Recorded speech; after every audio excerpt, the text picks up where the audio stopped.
Okay, here we go. Word problems. Okay, these are special ones though. They're involving percents and proportions. So if you do what we say, they're going to be easy peasy. So here we go. Here's our warm up. What is 70% of 258? We see that percent, we see the is and the of. So we're going to set up that proportion. X is our is, 70 is our percent, 258 is our of. We're going to cross multiply. Our answer is 180.6. 216 is our is, 360 is our of, P is our percent, so we get 60. Don't forget the percent. 16% of what number is 80? 16 is our percent. It goes over 100. 80 is the is of what numbers? So that's X, and we get 500. Okay, that's just a little review. So let's look at what we're going to do with story problems. We're still going to use is over of over percent equals percent over 100, but you're working with words and it's not going to say is of, it's going to give you a part and a whole. It's like if you have a 70%, you have 70, which is the part that you have out of the whole, which is 100. So there's going to be two distinct subjects. We're going to set up a subject ratio. When you set up the proportion, you're going to make sure it matches with the subjects you labeled. You're going to cross multiply and solve. If there is a percent, it says what percent, or it's going to give you a percent, you know that you're going to have that equals over 100 part, okay? Now, let's figure out what we're talking about. 12 of the 75 animals in a pet store are parakeets. So, is all the animals in the pet store, is every single animal a parakeet? No. So the whole is all animals. What's the part we're talking about? The animals that are parakeets. So how many are parakeets out of the whole? Well, 12 are the parakeets out of the 75. And we want to know what percent that represents. We're going to cross multiply. You get 75x equals 1200. You're going to divide by 75. And you end up with x is equal to 16. Now you got to stop and see what you've just done. See how the x is on top. It's a percent because it's over the 100. And it's also with parakeets. So 16% of the animals are parakeets. So that's just like, that's a horrible parakeets. Good luck writing that down. It looks like parallelism, but parakeet spelled right there, okay? The whole thing, all of the store is 100%. 16% are parakeets, so that means 84% of the animals are not parakeets. It's just a simple subtraction. Ooh, parakeets on that part, okay? Two answers. What percent are parakeets? What percent are not? So we've got fish in an aquarium, 26% are angelfish. So what do we have going on? We've got all fish. It's usually going to be all on the bottom. And what's the little specific thing we're talking about? Those cute little angelfish. Johnny Angel, you're a fish. I see a percent sign, so I'm going to put 100. Now I got to figure out my parts and my wholes. First of all, it gave me 26%, so I'm going to put that there. If the aquarium contains 50 fish, how many are angelfish? So 50 is all the fish. We don't know how many are angelfish, so we're going to put an X there. We're going to cross multiply. 100x equals 1300. We're going to divide by 100, and we get x equals 13. Now, what does that represent? X is angelfish. So you have 13 angelfish in the tank. But then it also says how many are not angelfish? Well, what's all the fish? 50 of them. Minus which ones are the angelfish? 13. So that leaves us with 37 fish that are not angelfish. See, it's just a matter of setting it up, listening to what it says and setting it up, guys, setting it up. Carbon constitutes 18.5% of the human body by weight. Determine the amount of carbon contained in a person who weighs 145 pounds. So we're talking about the pounds. LBS is the abbreviation for pounds. I don't know why. That are carbon. And we're talking about all the pounds in the body. So we've got a percent, 18.5%. So that's 18.5 over 100. Now I got to figure out here. A person weighs 145 pounds, so that's all of their pounds, right? How many of those pounds are carbon? We're going to cross multiply.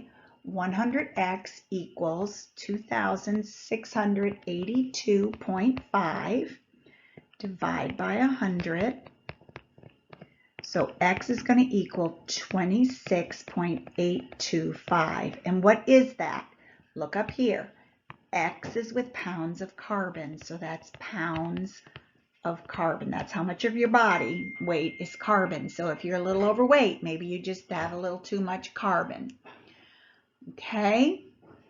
All right. So there's going to be story problems that do not involve percent. So if it does not have a percent, if it does not say the word percent, you cannot use that 100. You got to find all the other things. So we've got Jamie's buying 2 bags of chips for $5.98. So tell me what's happening in that story. We're buying bags of chips and we're spending money. So we're going to set up a proportion. We're going to look at one sentence. Each sentence is going to give us a ratio. We got 2 bags of chips, that's on top. Money is $5.98. Then the question says, how many can she buy for $20? $20, is that bags of chips or is that money? Why, that's money because it says dollars. So we put that there and we want to know how many bags of chips we can buy. When we cross multiply, we get 5.98x equals 40. We divide by 5.98. And we find out that, you're going to love this, it's 6.688 blah, blah, blah, blah, blah.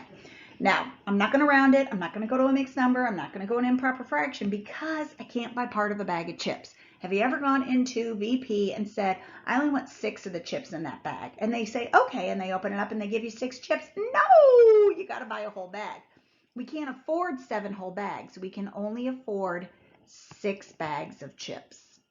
She'll have a little bit of money left over. Good for Jamie. She can put it in her piggy bank. Save it up. Okay, so Barb's cleaning 3 houses in 10 hours. So tell me what's happening in this story. Little old Barb's going and she's cleaning houses. Well, how many houses? That's the number of houses in 10 hours.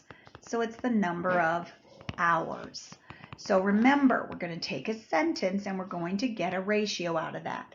3 is houses, 10 is hours. How long will it take her to clean 7 houses? 7 is a number of houses. We're trying to find out how long, so that's the number of hours. We're going to cross multiply. 3x equals 70. We're going to divide by 3. And again, we're going to get an ugly thing, 23.333, blah, blah, blah, blah, blah, okay? So now you got to decide, is she going to clean all 23 houses or is she going to clean 24? You got to round down. She can only clean, she cleans 23 houses. How do I know that's houses, not hours? That's not right. Don't even listen to me. How do I know that's hours, not houses? Because look, see, this is what happens. You got to look. X is the number of hours. So it takes 23 hours. Hope she's not doing that all in one day. She's going to be a very tired woman, that Barb. The scale on the map shows that 1 inch on the map represents 50 miles. So what's happening? We've got inches and we've got miles. So many of us old people, we actually had maps that were paper and we opened them up and we found our map and our way we went. You guys just Google map it and it just shows you. But is the Google map that you're driving along with the same as the real size? No, it's a scale drawing. It's littlerized so it can fit on your phone. So the scale shows that 1 inch is 50 miles. So 1 inch is 50 miles. Next sentence, how far is it between 2 cities that are 6 inches? So 6 goes up with inches, X goes down here with miles. So when we multiply, we're going to multiply 1 times X and 50 times 6, and we get 300. You can divide by 1, but that's kind of silly. You're just going to get X equals 300. I'm not going to make the same mistake I made last time, guys. X is miles. So the cities are really 300 miles apart. You don't really only have to travel 6 inches, although it's awfully funny when you say that. Oh, it's only 6 inches away. Heather uses cups of flour to make 4 dozen cookies. She uses 2 cups of flour to make 4 dozen cookies. How many cups of flour is it going to take her to make 10 dozen cookies? So we've got cups of flour, and we've got dozen of cookies. Cookies! Cookie Monster likes cookies. So we've got 2 cups of flour making 4 dozen cookies. 2 is our cups of flour, 4 is our dozen cookies. So now let's go blue, dedicated to Mr. Cookie Monster down there. How many cups of flour will it take to make 10 dozen cookies? 10's going to go over here with dozen cookies. We're trying to find the cups of flour. We cross multiply. 4x is equal to 20. Divide by 4, x is equal to 5. Go back and look. What is 5? Cups of flour.